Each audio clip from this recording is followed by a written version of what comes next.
तुमच्या मनात कधी प्रश्न आलाय का की आपल्याला पायथनची गरज का पडली? एक टाईम होता जेव्हा जगात already C, C plus plus आणि जावासारख्या प्रोग्रॅमिंग लँग्वेजेस आधीपासूनच होत्या, पण त्या शिकायला टफ, सिंटॅक्स कॉम्प्लिकेटेड आणि कोड लांबलचक. तेव्हा एक डेव्हलपरच्या मनात विचार आला की पायथन इतकी कठीण असावी का? ते होते सर गायडो वॅन रोसम.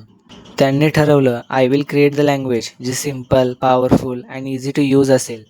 त्यांनी पायथनची डेव्हलपमेंट 1989मध्ये सुरू केली आणि तब्बल 2 वर्षांनी म्हणजेच 1991मध्ये त्यांनी पायथनला पब्लिक रिलीज दिलं.